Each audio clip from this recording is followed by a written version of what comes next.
Transgender মানে হলো লিঙ্গ পরিবর্তন, মানে একটা ছেলে দুই ভাবে তিন প্রকার হয়। ছেলে আকারে আকৃতিতে যৌনাঙ্গে ছেলে, সেটাকে সার্জারি করে মেয়ে হবে, নাম্বার 1।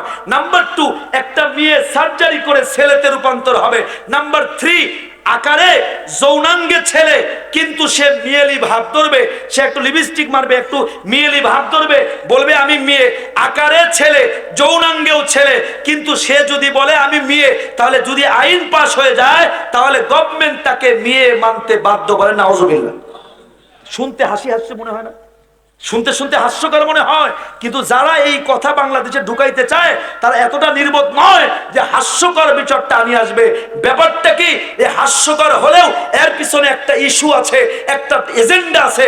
এজেন্ডা কি বলে, যদি এই ট্রান্সজেন্ডার আইন পাস হয় তাহলে ট্রান্সজেন্ডার আইনের মাধ্যমে বাংলাদেশে ধর্ষণের আইন পাস করা হবে। বলবেন কেমনে? বলেন, শোনেন, বাংলাদেশে ধর্ষণের আইন, ধর্ষণ করলে তার ফাঁসি হবে, এই আইন আছে। এই যে গতকালকে একটা রায় হয়েছে, ফাঁসি হবে।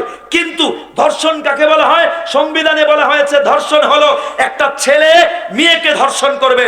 কিন্তু একটা ছেলে যখন আগে বলবে আমি মেয়ে, যৌনাঙ্গে ছেলে, কিন্তু ঘোষণা দিবে মেয়ে, আইন তাকে মেয়ে মানতে বাধ্য। ওই ছেলে আকারে মেয়ে, সে যদি ধর্ষণ করে ধর্ষণ হবে না। কেন? তাকে তো আইন আগেই বলেছে সে মেয়ে। এই ট্রান্সজেন্ডার আইনের মাধ্যমে মূলত ধর্ষণ আইন পাস করা হবে। নাউজুবিল্লাহ। মনে রাখবেন, শুধু তাই নয়, ট্রান্সজেন্ডার মানে সমকামিতা। ছেলে যখন বলবে আমি মেয়ে, আরেক ছেলে বলবে ছেলে, ছেলে ছেলে বিয়ে বৈধ হবে। ট্রান্সজেন্ডার আইন পাস করা মানে হোমোসেক্সুয়াল, সমকামিতার আইন পাস করা। আজকে আমরা ওলামায়ে কেরাম সহ বাংলাদেশের সাধারণ মানুষ হাসিয়ে ইস্যুটা নিয়ে আজকে আমেরিকার খবর নেন। আমেরিকা আজ থেকে 100 বছর আগে হেসেছে আমাদের মতো। আমেরিকায় ট্রান্সজেন্ডার আইন যখন পাস হয়, হোমোসেক্সুয়াল সমকামিতার আইন পাস হয়, আজকে 100 বছরের ব্যবধানে, রিপোর্ট নেটে সার্চ দেন, আমেরিকার 40% মানুষ এখন সমকামী। কত পার্সেন্ট বলেন? 40%, মানে প্রত্যেক 2 জনের একজন, প্রায় প্রত্যেক 2 জনের একজন এখন সমকামী। আজকে তাদের অবস্থা, আমেরিকার সরকার এখন উদ্বিগ্ন। আজকে বাংলাদেশে ব্রাক ইউনিভার্সিটিতে সমকামিতার বিপক্ষে বলে এই যে আসিফ মাহতাবের চাকরি গিয়েছে। আজকে উল্টা আমেরিকায় যদি কেউ বলে আমি সমকামী, তার চাকরি থাকে না। কেন? আমেরিকারা 100 বছরে দেখেছে এই হোমোসেক্সুয়ালের কারণে, সমকামিতার কারণে তাদের বংশ প্রজন্ম নষ্ট হয়েছে। আজকে তাদের বিয়ে শাদী নষ্ট হয়েছে। 100টা সন্তানের ভিতরে 99টা যারা সন্তান তৈরি হচ্ছে।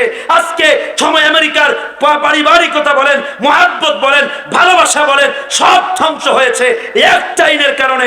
আজকে বাংলাদেশের মতো 90% মুসলমানের দেশে এই জঘন্য আইন পাস করার ষড়যন্ত্র করা হচ্ছে।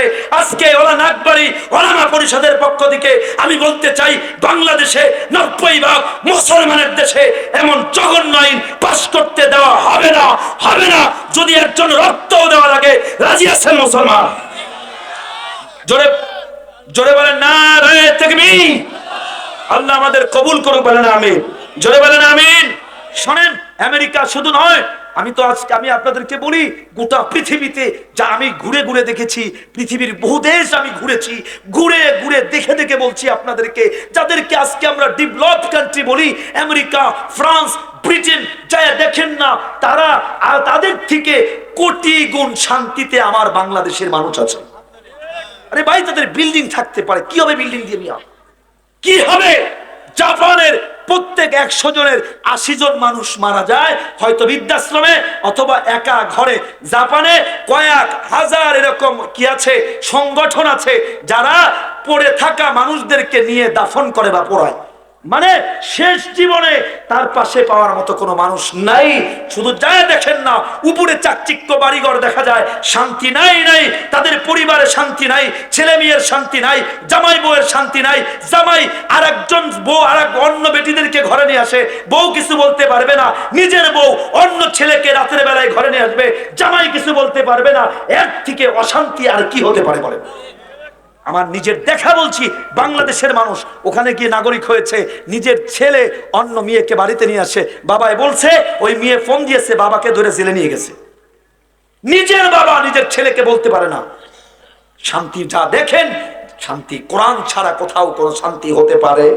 জোরে বলেন, হতে পারে? বাস।